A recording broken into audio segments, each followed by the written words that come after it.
बिस्मिल्लाहिर्रहमानिर्रहीम, अस्सलाम वालेकुम नाज़रीन। आप देख रहे हैं सवालनामा सुनो टीवी पर। मैं हूं बैरिस्टर एहतिशाम अमीरुद्दीन। एक तो फाइनेंशियल टाइम्स के स्टोरी के हवाले से मैंने कल भी कहा था कि इमरान खान ने बैक ऑफ किया नहीं, जो मैंने आर्टिकल पढ़ा है, लेकिन उसके बावजूद पाकिस्तानी मीडिया में ये बात हो रही है और बड़े तवातुर के साथ हो रही है कि जैसे इमरान खान ने बैकआउट किया है। इमरान खान का एक शॉट है, सबसे पहले वो सुन लें क्या कहा था उन्होंने फाइनेंशियल टाइम्स को इंटरव्यू देते हुए। Well, I mean, as far as I'm concerned, it's over. It's behind me. But whatever the U.S. desires could not have happened without people here who actively, took part in the conspiracy to get rid of me. So, U.S. is not to be blamed in the sense U.S. might have had a desire. They thought I was. I don't know what upset them. Frankly, I don't know whether they're not used to a prime minister who just wanted to have an independent foreign policy. तो ये जो shot है, इसमें इमरान खान ये नहीं कह रहे हैं कि मैंने जो बैरूनी साजिश का बयानिया खड़ा किया था मैं उससे दस्तबरदार होता हूँ, बल्कि वो ये कहने की कोशिश कर रहे हैं कि जो कुछ भी हुआ अब वो पीछे रह गया और इट्स बिहाइंड मी, वो हो चुका।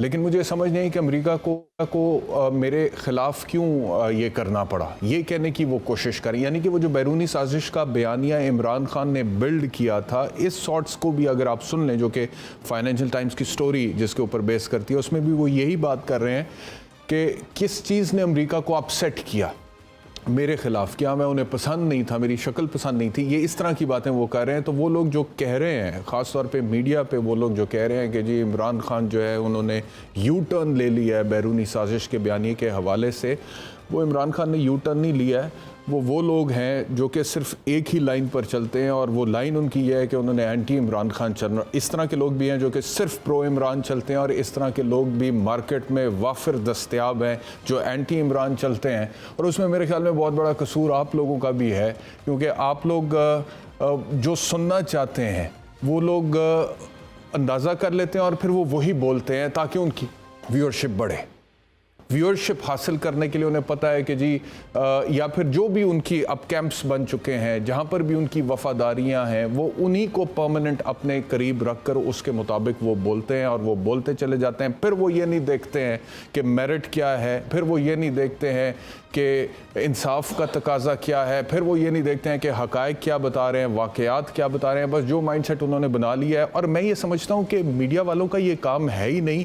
भाई, जिस दिन मैंने किसी एक सियासी जमात की या किसी एक सियासी जमात के लीडर की नौकरी करनी होगी ना, मैं यहाँ से रिज़ाइन करूँगा, जाकर वो सियासी जमात ज्वाइन कर लूँगा, दरख्वास्त डालूँगा उस लीडर को और फिर उस सियासी जमात का ढोल पीटूँगा हर इशू पर, क्योंकि ये सियासी वर्कर ऐसे ही चलता है। लेकिन कम से कम मीडिया ऐसे नहीं चलता। लेकिन अफसोस से मुझे ये कहना पड़ता है कि अब हमारे मुल्क में ये रीत डल गई है, ये रवायत डल गई है कि मीडिया वाले भी बहुत सारे ऐसे ही चल रहे हैं।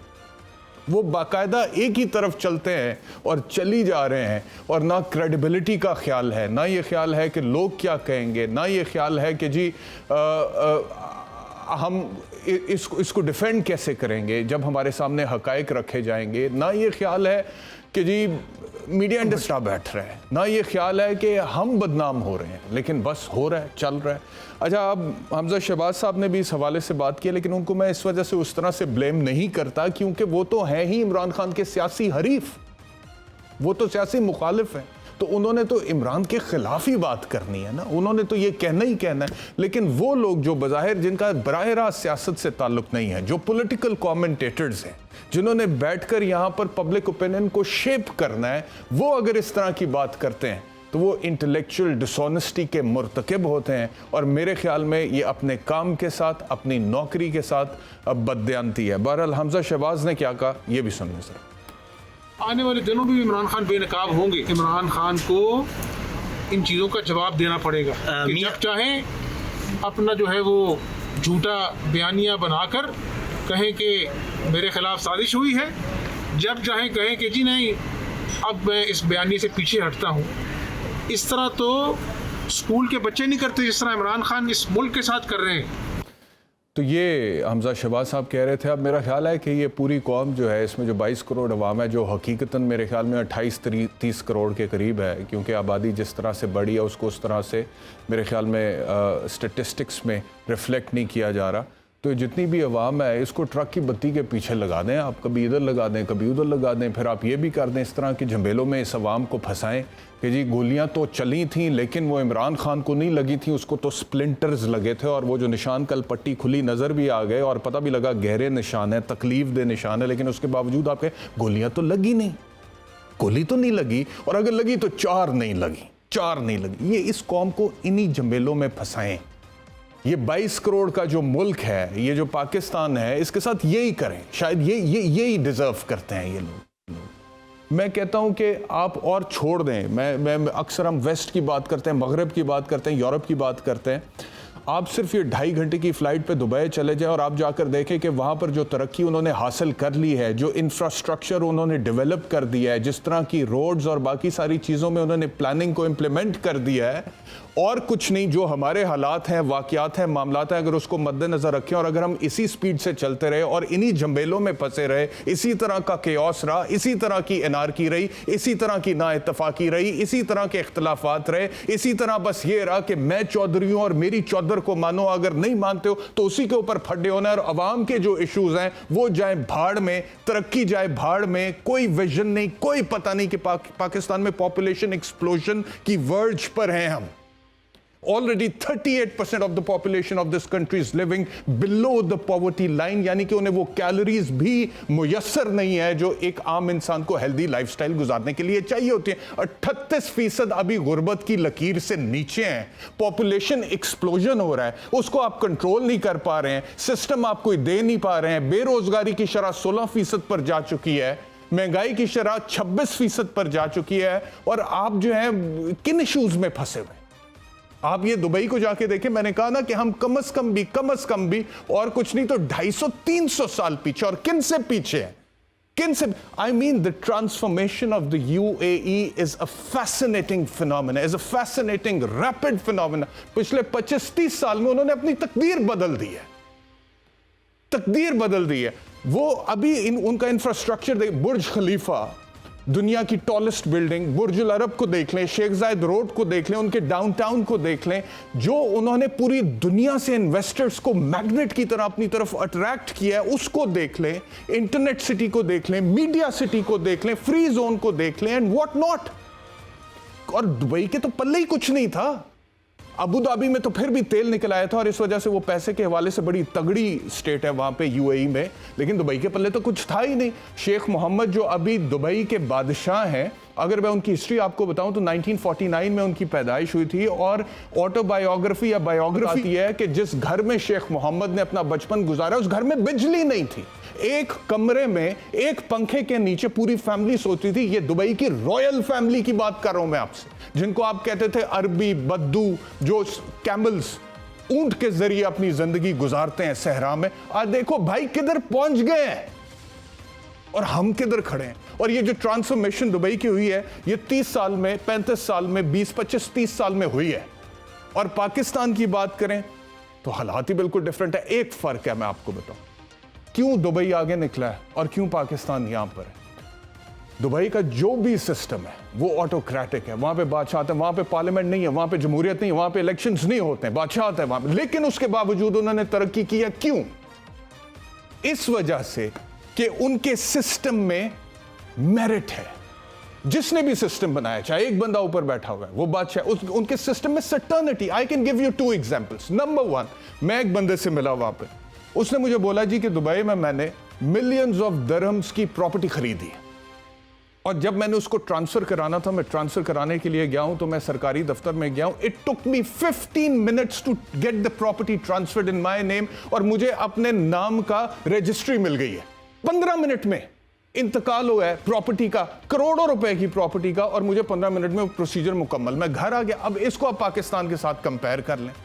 पहली बात तो यह है कि 100 किस्म के रफड़ निकल सकते हैं प्रॉपर्टी के अंदर से, आपने वेरिफिकेशंस करानी है अपने वकीलों के जरिए से, उसके बाद वो हो भी जाती हैं, वो गलत होती हैं, फिर पता लगता है पटवार खाने में पटवारी रिश्वत मांगता है, एक इंतकाल चढ़ाने में, एक फर्द इशू करने में, उसको आप चैलेंज करेंगे तहसीलदार के पास, तहसीलदार के फैसले को AC के पास, AC को DC के पास, DC को सेक्रेटरी के पास, उसके बाद अदालत आ जाएगी, सिविल कोर्ट आप शुरू हो जाए, सिविल कोर्ट में जी आज आपने प्रॉपर्टी खरीदी है, इंसाफ मिलेगा आपके पोते को। ये आम कहते हैं लोग, शर्म से कहते हैं, बेशर्मी से कहते हैं।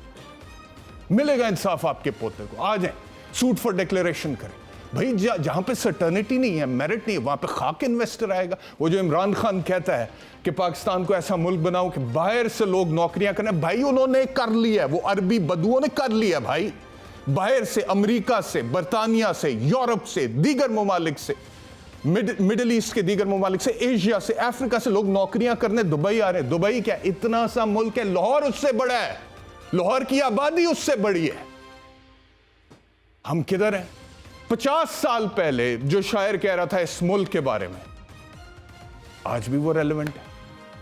40-50 साल पहले फैज साहब कह गए, जिस देश से माओ बहनों को अगयार उठा कर ले जाएं, जिस देश से कातिल गुंडों को अशराफ छुड़ा कर ले जाएं, जिस देश की कोर्ट कचहरी में इंसाफ टकों पर बिकता हो, जिस देश का मुंशी काजी भी मुजरिम से पूछ कर रखता हो, जिस देश के चप्पे चप्पे पर पुलिस के नाके होते हो, जिस देश के मंदिर मस्जिद में हर रोज धमाके होते हो, जिस देश के हाकिम जालिम हो, सिसकी ना सुने मजबूरों की, जिस देश के आदिल बहरे हो, आहें ना सुने मासूमों की, जिस देश में बिनते हवा की चादर भी दाग से मैली हो, जिस देश में आटे चीनी का बोरान हलक तक जा पहुंचे। 50 साल पहले फैज साहब कह रहे थे, आज भी रेलेवेंट। जिस देश के हर चौराहे पर 2-4 भिखारी फिरते हो, जिस देश में गुर्बत के हाथों माए बच्चे नीलाम करती हो, जिस देश में दौलत शुरफा से नाजायज काम करवाती हो, जिस देश में ओहदेदारों से ओहदे न संभाले जाते हो, जिस देश के सादा लौ इंसान वादों पर ही टाले जाते हो, उस देश के हर एक लीडर पर सवाल उठाना वाजिब है। यह है मीडिया का असल काम, यह है एंकर पर्सन्स का असल काम। यह आपका काम नहीं है कि आप इमरान खान की मार्केटिंग करें या पीडीएम की मार्केटिंग करें, और एक ही करें तो करते चले जाएं। मेरिट्स के ऊपर साइड लें, लेकिन मेरिट्स पर लें, इशू टू इशू चलें। यह क्या बात हुई कि आपने एक बंदा पकड़ लिया, एक लीडर पकड़ लिया, फिर आप उसी के साथ हैं और आप इमरान खान के खिलाफ हैं, तो इस वजह से इमरान खान को गोलियां भी लग जाएं तो आपने कहना ये तो ड्रामा कर रहा है। इमरान खान के गोलियों के जख्म की वीडियो भी सामने आ जाए तो आप कहें ये तो गोलियों के तो निशान ही नहीं है, तो स्प्लिंटर्स लगे हैं, पता नहीं क्या हुआ। क्या चाहते हैं? इन इश्यूज से निकलना पड़ेगा। मैं रिक्वेस्ट करना चाहता हूं इस मुल्क के बड़ों को, स्टेक होल्डर्स को, चाहे वो पॉलिटिशियंस हैं, वो ब्यूरोक्रेट्स हैं, वो जुडिशरी है, वो एस्टेब्लिशमेंट है। हमारा मसला ये है, मैंने जैसे पहले कहा कि चौधर की लड़ाई है, कियोस है। अच्छा, आपने दुनिया में वो मॉडल भी देखे होंगे जहां पे जमहूरियत है, वो तरक्की कर जाते हैं। क्यों? सिविल राइट्स हैं। आपने वो मॉडल भी देखे हैं, मैंने दुबई की मिसाल दे दी, जहां पे ऑटोक्रेटिक सिस्टम है, लेकिन उसके बावजूद वो तरक्की कर जाते हैं। कोई पार्लियामेंट नहीं, कोई इलेक्शन नहीं, कोई जमहूरियत नहीं, उसके बावजूद तरक्की कर ली। चीन की मिसाल है, 1 पार्टी सिस्टम है। रशिया में पुतिन की गवर्नमेंट पिछले मेरे ख्याल में 20-25 साल से चल रही है। नॉर्थ कोरिया में आप देख लें, ऑटोक्रेटिक सिस्टम है, लेकिन वो तरक्की कर गए। हमारे यहां पे हम बेसिक्स सेटल ही नहीं कर पा रहे, हम फंसे पड़े हैं, हमें परवाह ही नहीं है। होता है हो जाए, टाइम गुजरता है गुजर जाए, क्या फर्क पड़ता है भाई? फर्क पड़ता है, बच्चों को फर्क पड़ेगा, अगली नस्लों को फर्क पड़ेगा। आपको तो फर्क नहीं पड़ता, मुल्क को फर्क पड़ रहा है। तो मेरी गुजारिश ये है कि कोई 4-5 इश्यूज पर बैठकर कोई इत्तेफाक कर लें, कोई rules of the game set कर लें कि ये जो मामलात हैं इनके ऊपर कॉम्प्रोमाइज नहीं होगा। जो भी पॉलिसी डिवाइस हो जाएगी इन मामलात के हवाले से, वो फिर आगे चलेगी। ये नहीं कि आज इमरान खान ने हेल्थ कार्ड अगर एक अच्छा इनिशिएटिव ले लिया था तो मरियम नवाज की ऑडियो लीक्स में पता लगे, इस हेल्थ कार्ड को खत्म करें क्योंकि ये एक चीज है इसके पास बेचने के लिए। जब तक हम इतने खुदगर्ज होकर चलेंगे तब तक हम तरक्की कर नहीं सकते। बहरहाल अपने पैनल का तारुफ कराता हूं। पाकिस्तान तहरीक इंसाफ से अंदली बाबा, पाकिस्तान मुस्लिम लीग नवाज से राना एहसान साहब, बहुत शुक्रिया आप दोनों का हमें ज्वाइन करने के लिए। If I may start with you Rana साहब, इश्यूज़ तो बहुत सारे हैं। Chief of the army staff के हवाले से राना सनाउल्लाह साहब का बयान है जिसमें उन्होंने कहा है कि वो लेजिस्लेशन ख़त्म होनी चाहिए, जो लेजिस्लेशन पहले जिसके तहत एक्सटेंशन हुई थी जनरल कमर जावेद बाजवा साहब की, उसके ऊपर मैं आऊँगा। ख्वाजा आसिफ साहब ने क्या किया उसके ऊपर भी मैं आऊँगा। But before all of that, जो हमारे ये इश्यूज़ है ये तो हम डिस्कस करते हैं, हर वक्त डिस्कस करते हैं। जो भी मैंने इंट्रो में कहा है मैं चाहता हूं कि उसके ऊपर आप भी अपना पॉइंट ऑफ व्यू दे दें, उसके बाद अंदलीब साहिबा के पास भी जाऊंगा। कोई इत्तेफाक हो सकता है कि हम पाकिस्तान में भी दुबई जैसी तरक्की की तरफ राहें जो हैं वो हमवार कर लें और उस तरफ बढ़ना शुरू कर दें? राना साहब। बिस्मिल्लाहिर्रहमानिर्रहीम। देखिए, सबसे पहले तो जो हेल्थ कार्ड की जो है वो मरियम बीबी एक नहीं कह रही थी कि इसको हमें खत्म करने की जरूरत है, और हेल्थ कार्ड 70 अरब का था पिछले साल जो पीटीआई जब हुकूमत में थी, हमने इसको 133 अरब का पंजाब में कर दिया, तो हमने लिटरली उसको डबल कर दिया, जो कि हकायक है। दूसरा, ट्रक की बत्ती के पीछे बिल्कुल इमरान खान ने एक हकीकी आजादी और आलमी साजिश के अंदर अवाम को लगाया और भरपूर तरीके से लगाया। फिर ऑडियो लीक्स आई, उसके अंदर थोड़ा सा पर्दाफाश हुआ। फिर सदर आरिफ अलवी ने कहा कि मुझे भी इस पे कोई यकीन नहीं है या एतमाद नहीं है कि आलमी साजिश होगी, जो कि उनके लगाए हुए सदर हैं। और फिर अभी इमरान खान ने अपनी जो ऑडियो आपने चलाई उसमें कहा कि I do not blame America for the conspiracy, जिसका उर्दू में तर्जमे का मतलब है कि मैं अमेरिका को तो ब्लेम ही नहीं करता साजिश के लिए, उसको इस जुर्म के लिए जो है वो उसको गिल्टी करार ही नहीं देता। तो जिसका मतलब है कि फिर किसको करते हैं? अगर साजिश अमेरिका ने की तो फिर आप किसको ब्लेम करते हैं? तो इससे बड़ा यू टर्न मैं समझता हूं नहीं होगा। और ये बड़ा देखें, इमरान खान कोई फारसी में नहीं उन्होंने इंटरव्यू दिया, अंग्रेजी में दिया, उर्दू में दिया, उसमें बहुत बेहतरीन तरीके से वो अपने बयानिए से बैकफुट पे गए, और इसमें कोई शक नहीं है कि वो गए हैं। और ये जो आलमी साजिश का जो रट लगा के उन्होंने इंतशार की जो सियासत की, जहां उन्होंने अवाम को गुमराह किया, फिर यहाँ जो एजेंसीज हैं और जो मिलिट्री है जिसका काम है कि साजिश को रोके, उनको भी उसमें कटहरे में खड़ा करके गुनाहगार एक तरीके से करार दिया, और उन्होंने रिफ्यूट किया। फिर आपकी 5 मेंबर जो सुप्रीम कोर्ट का जो जजेस का बेंच था, उन्होंने नेशनल सिक्योरिटी कमेटी के मिनट्स मंगवाए जब नो कॉन्फिडेंस का टाइम था, और फिर आलमी साजिश को रद्द कर दिया। उस नो कॉन्फिडेंस को जो रोका उसको रद्द कर दिया, और फिर नो कॉन्फिडेंस को चलने दिया, और इनको आइन शिकन डिक्लेयर किया। तो मैं समझता हूं कि ट्रक की बत्ती के पीछे जरूर इमरान खान ने लगाया, और भरपूर तरीके से लगाया। बिल्कुल हमें दुबई की तरह बनने की जरूरत है, हमें जो है इस मुल्क को तरक्की की जरूरत है, इस मुल्क को इस्तेहकाम की जरूरत है। सबसे ज्यादा इस मुल्क को जिसकी जरूरत है कि जो जमहूरी स्टेक होल्डर्स हैं वो आपस में बैठे। और जब एक लीडर कहता है और भरमला कहता है कि आखिरत के दिन पूछा जाएगा कि कौन कहां खड़ा है, और मैं तो जहाद कर रहा हूं, और हमें जो है वो मजहबी कार्ड को इस्तेमाल करके वो हमें बुरा समझे, दिखाए, और खुद को जो है अच्छा समझे और कहे कि जो है मैं इनसे तो बात करूंगा ही नहीं, मैं दहशतगर्दों से बात कर लूंगा, लेकिन मैं बात करूंगा तो मैं मिलिट्री से करूंगा। तो फिर उन मुल्कों में सिविलियन सुपरमेसी नहीं आती, फिर वो यही रुकावट जो है वो बनी हुई है। मैं समझता हूं कि दुबई बनाने के लिए या आपको यूरोप जैसा बनने के लिए, मैं एग्री करता हूं इस बात से आपसे कि एक मिनिमलिस्टिक अंडरस्टैंडिंग करनी होगी कि रूल्स ऑफ द गेम क्या है। क्या हमने सियासत जो है वो परफॉर्मेंस पे नहीं करनी? क्या हमने सियासत जो है वो पॉलिसी पे नहीं करनी? क्या हमने सियासत जो है वो आलमी साजिश जैसे झूठे बयानिए पे करनी है? क्या हमने सियासत जो है वो मजहबी कार्ड के ऊपर करनी है? और क्या हमने सियासत एक दूसरे को चोट चोट कह के करनी है? तो जब हम ये रूल्स ऑफ द गेम जी क्योंकि उन्होंने अब जो कुछ भी कहा कि उन्होंने कहा कि खान साहब कह रहे हैं कि मैं अमेरिका को ब्लेम नहीं करता, हालांकि मैंने वो पूरा पढ़ा है आर्टिकल, और उसके ऊपर मेरा जो भी मौक़िफ़ है वो मैं इंट्रो में भी दे चुका हूँ और कल के इंट्रो में भी दे चुका हूँ। इस वजह से मैं तो नहीं काउंटर करूँगा अभी राना एहसान साहब को, ख़ासकर जब अंदलीब अब्बास साहिबा हमारे साथ हैं पीटीआई की तरफ से। जी अंदलीब साहिबा, आप क्या कहेंगी?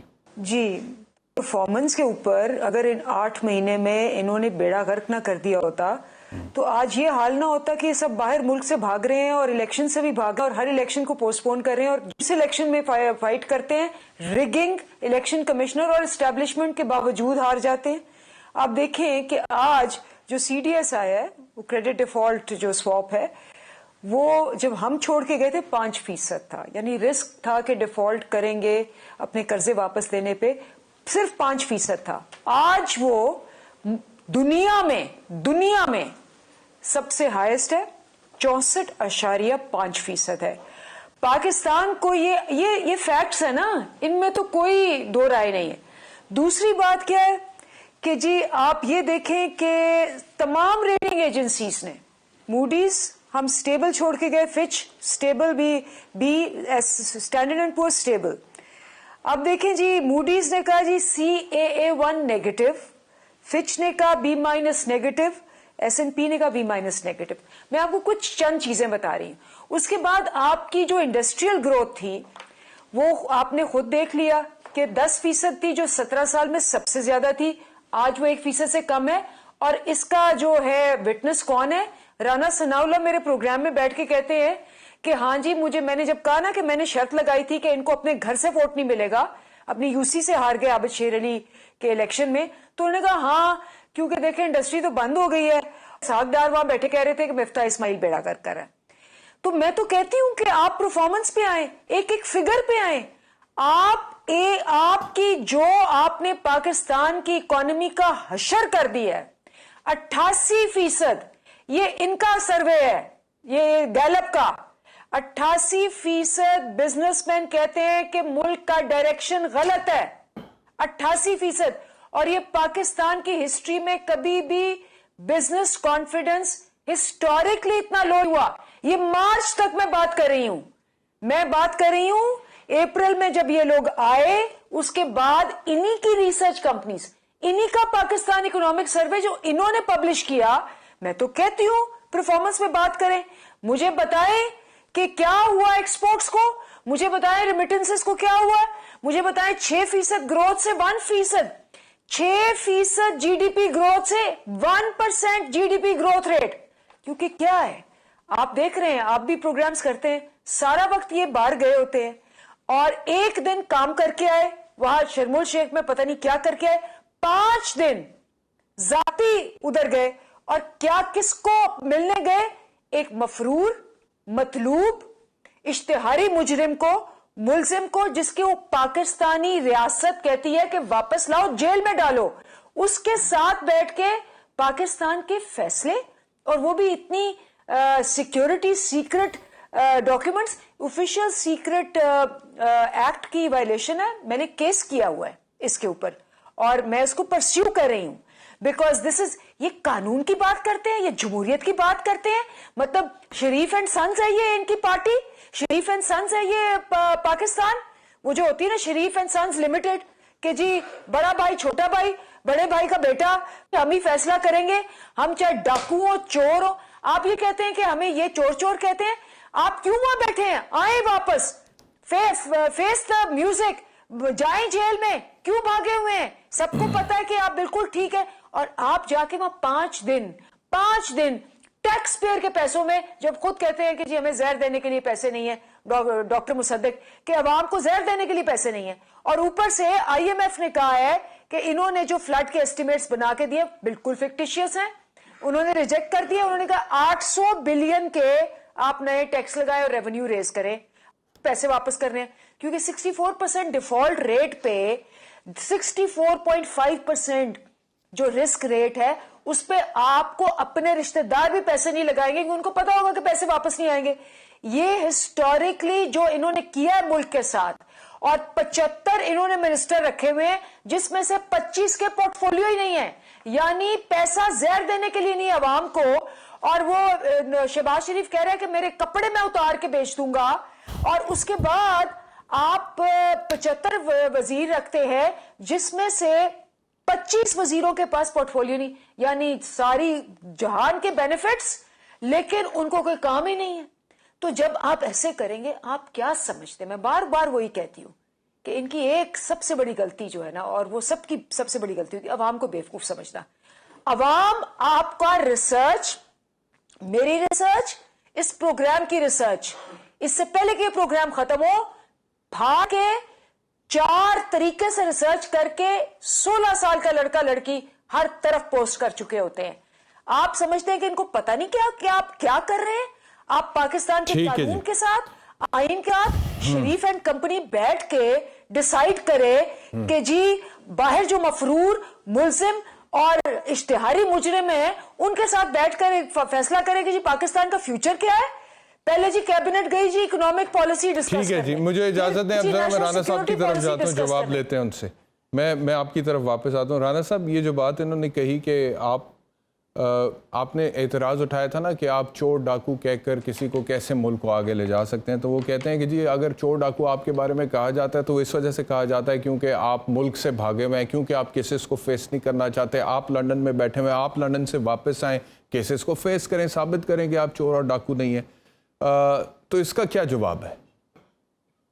देखिए, मियां नवाज शरीफ जल्द पाकिस्तान वापस आएंगे और उसकी तकलीफ अभी से ये इमरान खान साहब को जो है वो शुरू हो गई है। थोड़ा सा मैं इनको जरा ये जो रेटिंग्स जो गिरी हैं पाकिस्तान की और सारे मामला हुए, तो मैं इनको जरा इनकी हुकूमत याद दिला दूं कि ये कैसे होता है और क्यों होता है, ये रेटिंग्स क्या चीजें देखती है। जब आप गैस के सेक्टर में जहां जीरो खसारा होता था, 1400 अरब का खसारा छोड़ देंगे क्योंकि आपने उधर लॉसेस बढ़ा दिए और प्राइसेस वक्त पे नहीं इंक्रीज की, तो फिर आपकी क्रेडिट रेटिंग गिरती है। जब आप सर्कुलर डेट को 1100 अरब से लेके उठा के 2500 अरब पे ले जाते हैं, तो फिर आप तैयारी कर रहे हैं कि आपकी क्रेडिट रेटिंग गिरे। जब आप अपने आखिरी साल में बजट करेंगे 3800 अरब का खसारा और करेंगे 52 या 5500 अरब का खसारा, फिस्कल डेफिसिट की मैं बात कर रहा हूं, तो फिर आपकी क्रेडिट रेटिंग बढ़ती नहीं है, गिरती है। जब आप 20,000 अरब के कर्जे लेते हैं तो क्रेडिट रेटिंग बढ़ती नहीं है, गिरती है। आपका 20 अरब डॉलर पे आपका जो है वो स्टेट बैंक ऑफ पाकिस्तान के रिजर्व खड़े थे अगस्त 2021 में, लगातार गिरते रहे, लगातार 10 महीने गिरते रहे। आपने आईएमएफ का मुआहदा मार्च 2021 में करना था, आपने नहीं किया, डिले किया। मिनी बजट लेके आए, फिर उससे फिर गए, फिर आपने एमनेस्टी दी, फिर पेट्रोल की प्राइसेस कम की। तो जब आपने इस मुल्क को बैलेंस ऑफ पेमेंट की क्राइसिस में धकेला, लिक्विडिटी की क्राइसिस क्रिएट की, तो क्रेडिट रेटिंग बढ़ती नहीं है, गिरती है। हमने क्या किया?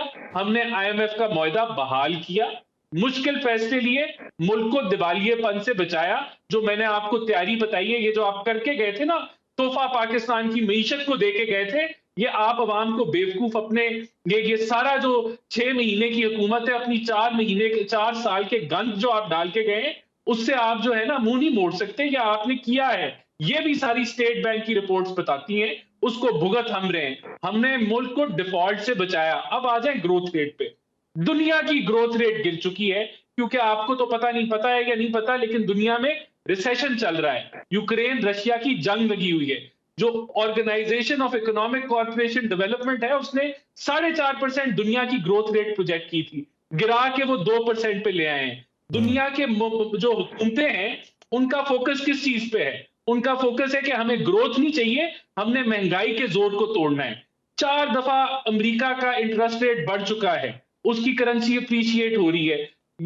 आप यूके का क्राइसिस आपको पता है, यूरोप में आपको क्राइसिस पता है, चाइना का ग्रोथ रेट डाउनग्रेड हो गया है। तो जो पाकिस्तान है वो इस दुनिया का हिस्सा है, दुनिया से बाहर नहीं है। इन मुश्किल हालात में हम इस मुल्क की इकोनॉमी को बेहतरीन तरीके से बचा भी रहे हैं और चला भी रहे हैं, और मैक्सिमम जो इजाजत देती है फिस्कल स्पेस, जो कि आप कुछ नहीं छोड़ के गए, मुल्क को खोखला करके चले गए, उसमें हम अपना सोशल प्रोग्राम्स भी आगे लेके चल रहे हैं। आपके पास कौन सी जादू की छड़ी है कि जो $100 का अगर था, क्या कहते हैं, कोयला फी टन, जब वो 400 का हो गया तो उससे आप सस्ती बिजली बना लें? तो ये बातें जो हैं वो सिर्फ करने को है। आपकी मैनेजमेंट का जो भांडा था, वो शौकत तरीन साहब जो आपके फाइनेंस मिनिस्टर थे, वो फोड़ के चले गए कि हमारी कोई डायरेक्शन नहीं है, कोई पॉलिसी नहीं है, और हमने मईशत को तबाह कर दिया। फिर 6, 7, 8 महीने या साल पता नहीं। ठीक है, क्योंकि अब आप दोनों के दरमियान एक डिबेट सी बन गई है, तो इस वजह से मैं चाहता हूं कि मैं दोनों को मौका दूं और मैं बीच में मॉडरेटर का किरदार अदा करूं फिलहाल।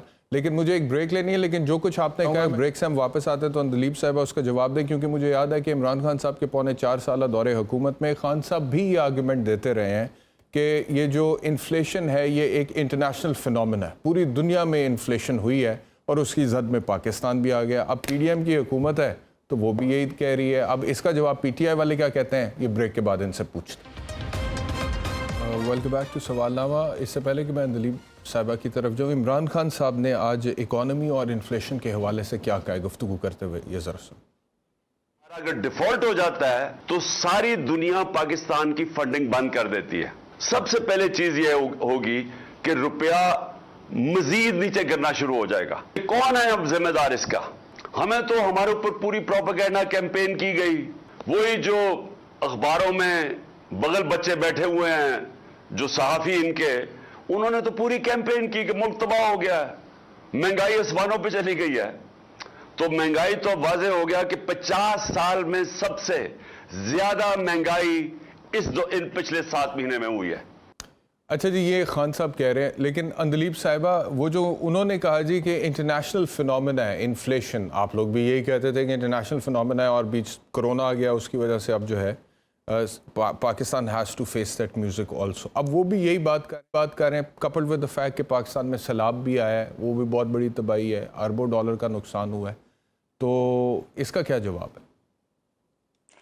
पहले तो इन्होंने स्टेट बैंक के फिगर्स कोट किए ना, तो मैं करेक्ट करूं, एंड दिस इज इन्हीं के स्टेट बैंक के फिगर्स है। इन्होंने फिजिकल स्पेस और डेफिसिट की बात की, एक्चुअल फिगर्स क्या है, और यहीं से ये पकड़े गए हैं। यहीं से आपको पता लग जाएगा कि ये आके समझते हैं कि इनके लोगों को शायद फिगर्स ही ना पता हो, मैं जो मर्जी कह जाऊं। सुने, इन्होंने 3.5 ट्रिलियन फिजिकल डेफिसिट किए 6 महीने में, 3.5 ट्रिलियन इन्हीं की स्टेट बैंक ने बताया। पीटीआई ने 2.56 ट्रिलियन किया था 9 महीनों में, 9 मंथ्स में। तो आप अभी से देख ले कि ये सारा जो नैरेटिव अभी दे रहे थे वो दरम करके नीचे आ गया है, बिकॉज फिगर्स जान के गलत और झूठ बोलते हैं। आईएमएफ ने अभी कहा है कि आपने गलत एस्टिमेट्स दिए हैं फ्लड के, जो आप रिलीफ मांग रहे हैं, आप उल्टा 800 बिलियन के और टैक्स लगाएं, आपने हमें पैसे वापस करने। नंबर 1 ये है। नंबर 2, महंगाई बिल्कुल अभी भी है और तब भी थी, लेकिन आपको याद है जब तेल था $107, हमने $150 या किया हुआ था। आज तेल, ऑयल की प्राइस, इन्फ्लेशन की बात हो रही है ना, आज ऑयल की प्राइस $86 to $92 में घूमती है, $86 to $92। आज हमारा तेल जो है वो 225 रुपीस है अभी भी, यानी जिस वक्त हम थे उससे भी कम है, और सारी दुनिया में ऑयल प्राइसेस की जो हाई थी वो लो हुई है। नंबर 3, हमने तो चलो 13% 14% इन्फ्लेशन पे कहा कि जी कोविड आया और वो 2 साल रहा और उससे सारी वो हुई। अब मुझे बताएं कि वो तो ग्लोबल फिनोमेना था, फ्लड्स तो ग्लोबल फिनोमेना नहीं है, चले उसका डाल भी लें आप, तो क्या इन्फ्लेशन 42% पे चली गई थी और अब क्या किया, उसमें से बिजली निकाल ली है, बिजली निकाल के फिर भी वो 27% है, 27% है इन्फ्लेशन, बिजली को अंडरस्टेट करके भी, जिसको के अगर आप डालें, क्योंकि जब हम गए थे 14 रुपए पर यूनिट आपका बिजली आ रही थी, इस वक्त 32 रुपए पर यूनिट पे आ रही है। आपके मेरे नौकरों के बिल जो 2-2 हजार रुपए आते थे, आज 12-12 हजार रुपया आ रहे हैं। तो ये एक फैक्ट है जो कि सिर्फ एक चीज से एक्सप्लेन होता है, वो ये कि जब से आए हैं मुझे ये बताएं, कोई प्लान, कोई टर्न अराउंड प्लान दिया हो, कोई इमरजेंसी मैनेजमेंट प्लान दिया हो, कोई एक्सपोर्ट डेवलपमेंट प्लान दिया हो, कोई ट्रेड बूस्ट प्लान दिया हो, कोई मार्केट डाइवर्सिफिकेशन प्लान दिया हो, कुछ दिया हो, सवाए इसके कि सुबह शुरू होती है मरियम से, बल्कि नहीं, अब तो मरियम लेट होगी 5 घंटे बिकॉज वो लंदन में है, तो मरियम औरंगजेब शुरू होती है और रात होती है मरियम से 17 प्रेस कॉन्फ्रेंसेस होती है, इमरान खान इमरान खान इमरान खान इमरान खान। ये चला जाए, ये कहीं दफा हो जाए, चाहे हम इसको गोलियां मार के इसको खत्म करना पड़े। जब आपकी सारा फोकस वो होगा और मुल्क जाए भाड़ में, आप 5 दिन बैठे हैं अपने भाईजान के पास, शरीफ एंड सन्स की तरह मुल्क चला रहे हैं और पार्टी चला रहे हैं, तो फिर आपने इकोनॉमी को कहां देखना है? ठीक है, मैं आता हूं आपकी तरफ वापस। अब मैं इनसे जरा पूछ लूं, आपने बड़े अहम नुकात उठाए हैं, लेट मी आस्क देम।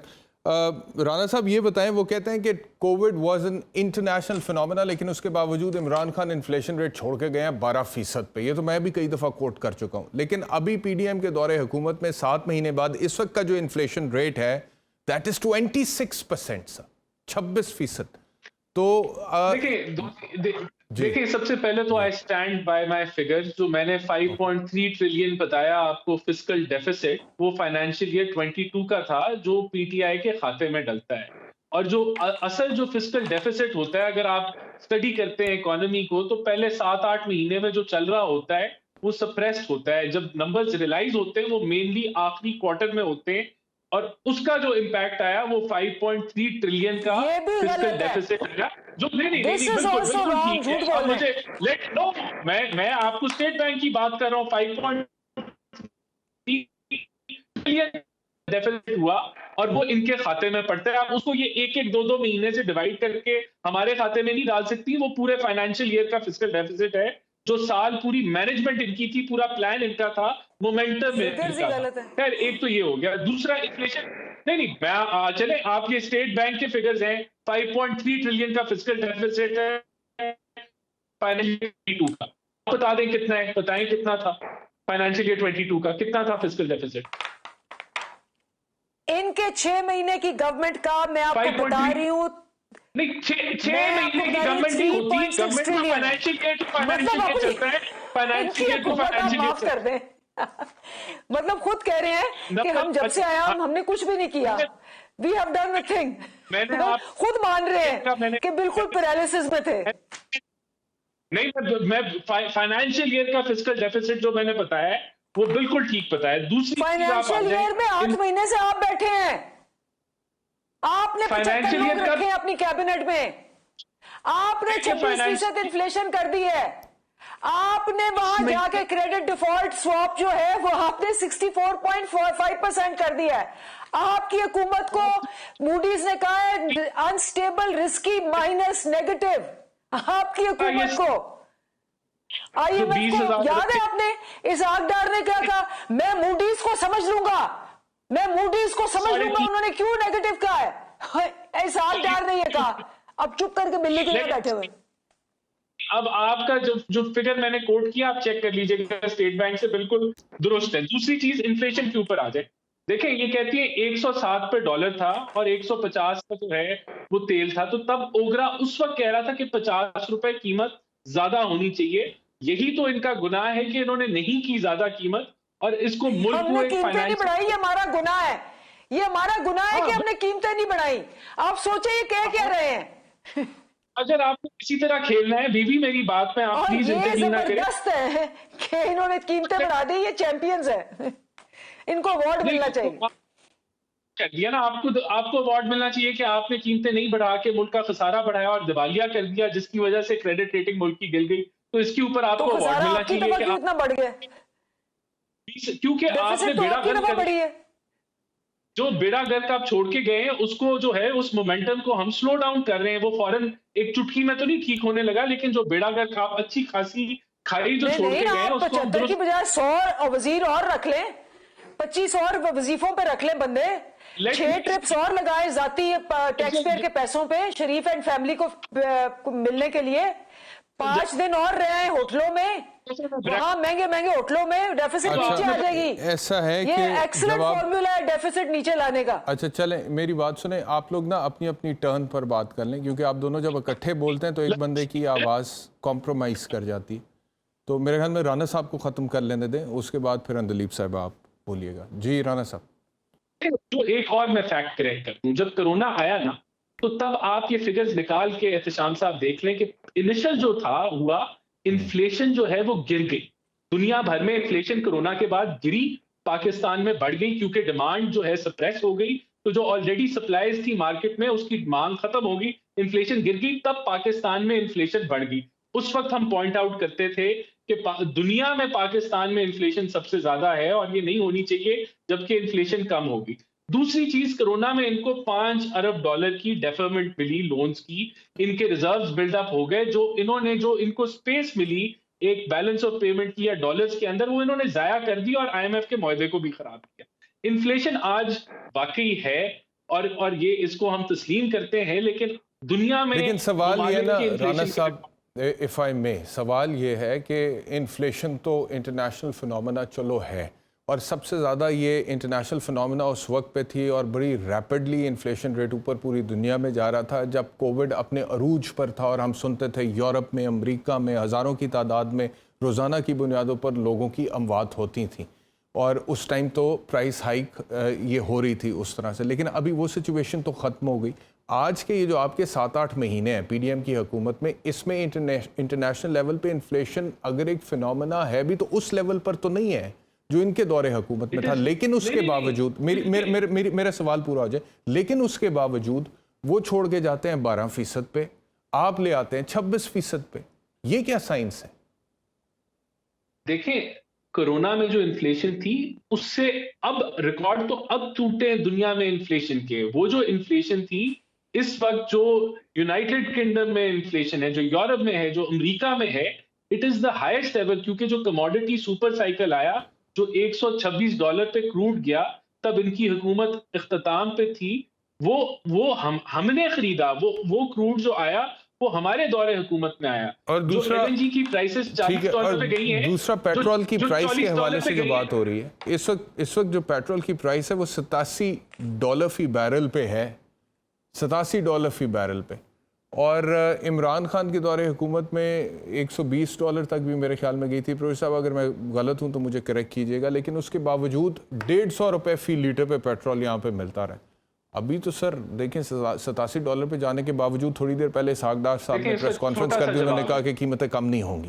यानी कि आप लोगों को, गवर्नमेंट को इंटरनेशनल लेवल पे तेल की कीमतों में मिल भी जाए बेनिफिट, वो ट्रांसलेट नहीं होता टुवर्ड्स द पब्लिक। हमने वही कीमत पे कर दी। देखें, उसमें दो चीजें, छोटा सा इसका जवाब है। देखें, जब 150 में था तो हुकूमत पाकिस्तान की तारीख में पहली दफा पेट्रोल पे सब्सिडी दे रही थी, जिसने फिस्कल डेफिसिट कॉज किया। आज हम लेवी चार्ज कर रहे हैं, इसको हम एक्सेप्ट करते हैं।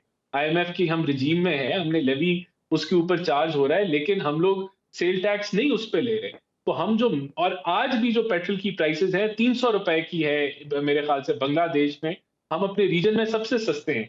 यही जवाब ये चले अंदलीब साहब, क्विकली 2 मिनट में अगर आप कुछ कह दें, उसके बाद फिर मैंने chief of the army staff की तैनाती के हवाले से वफाकी वज़ीर दाखिला राना सनाउल्लाह साहब ने जो स्टेटमेंट दिया, और उन्होंने कहा कि लेजिस्लेशन वो ख़त्म होनी चाहिए जो 2020 में, तो उस पर मैं आना चाहता हूँ, लेकिन आप क्विकली अगर इस डिस्कशन के एंड में कुछ कहना चाहें। आपको पता है ना कि 40% इन्फ्लेशन, 40% इन्फ्लेशन हुई वहाँ। आपको पता है वो ब्रेड भी कहते हैं, वहाँ शॉर्टेज हो गई, इन्फ्लेशन थी। कोविड के दौरान मैं बात करी कि फैक्ट्रियां बंद हो गई और लोगों की डिमांड तो बिल्कुल उल्टा कह रहे हैं। कोविड के दौरान तो तूफान था, अर्निंग्स नहीं थी, इंडस्ट्री बंद हो गई, लोगों ने खाना पीना था, लोगों की डिमांड बढ़ गई, लोगों ने स्टोर करना कर दिया पैनिक के अंदर, और इन्फ्लेशन ट्रेंड कहाँ चले गए? आप चाइना से उठा के इंडिया का क्या हाल हुआ? आपको पता ही है, इंडिया की ग्रोथ रेट -8.7% थी, पाकिस्तान की ग्रोथ रेट 3% हुई पॉजिटिव। उसके बाद हमने 5.74% की, उसके बाद हमने 6% पे छोड़ा। अब तो सारी बाउंस बैक करिए। इंडिया की ग्रोथ रेट -7 हम थे, अब उसकी ग्रोथ रेट 8% है, पाकिस्तान की ग्रोथ रेट 1% है। तो ये जो फैक्ट्स एंड फिगर्स हैं, इनको ये डिनाई।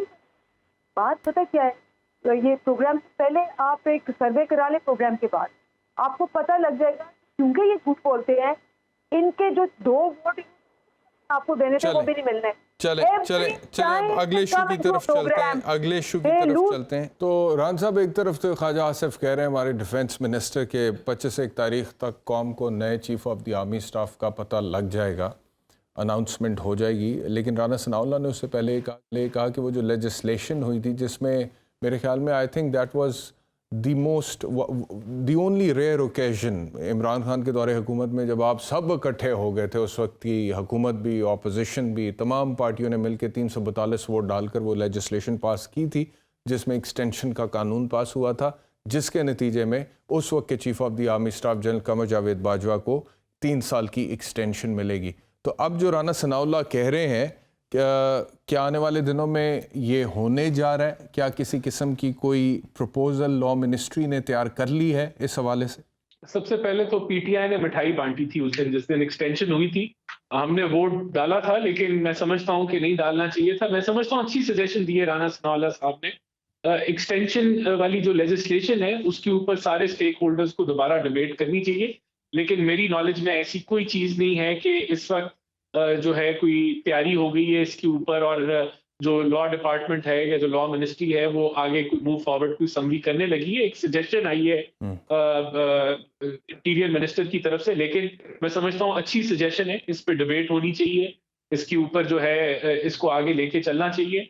जहां तक आपने ख्वाजा आसिफ साहब की बात सुनाई, तो वो तो कह चुके हैं, he is the defence minister, कि अभी प्रोसेस ही नहीं शुरू हुआ आर्मी चीफ की सिलेक्शन का। वो जब समरी आएगी तो उसके बाद, लेकिन उन्होंने डेडलाइन भी दे दी है ना, उन्होंने क्या 25 तारीख तक ऐलान हो जाएगा।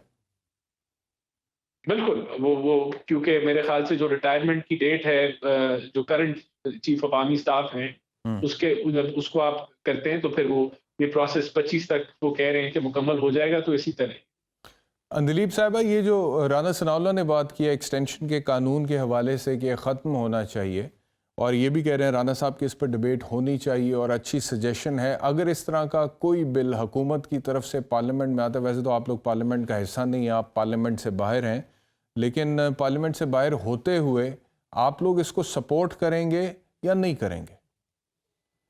देखिए जी, ये बिल्स जो होते हैं, इसके कॉमा, फुल स्टॉप और लफ्ज़ जो होता है वो बहुत गौर से होता है। मेरे सामने तो बिल नहीं है कि मैं फिलहाल कमेंट नहीं कर सकती कि उसका पर्पस क्या है और किस लिए हो रहा है।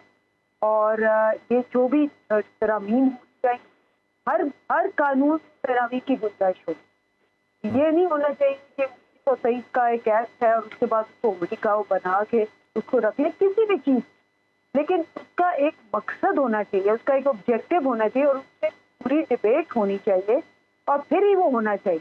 और कोई भी कानून और कोई शोबा जो ऐसा है, ऐसा नहीं है जिसमें तरमीम नहीं हो सकती और फिर ज़रूरत नहीं है। जब आप कहते हैं कि आपने रिफॉर्म करना है, जब आप कहते हैं change is the only permanent, तो फिर कानून बदले बगैर तो रिफॉर्म नहीं होता। इसलिए मेरा ख्याल है कि अगर बाकी कानूनों की तरह अगर इसमें भी कुछ डिबेट की जरूरत है, और अगर हम हैं असेंबली के अंदर, जब भी हम होंगे तो इससे ज़रूर होना चाहिए, इसमें कोई हर्ज।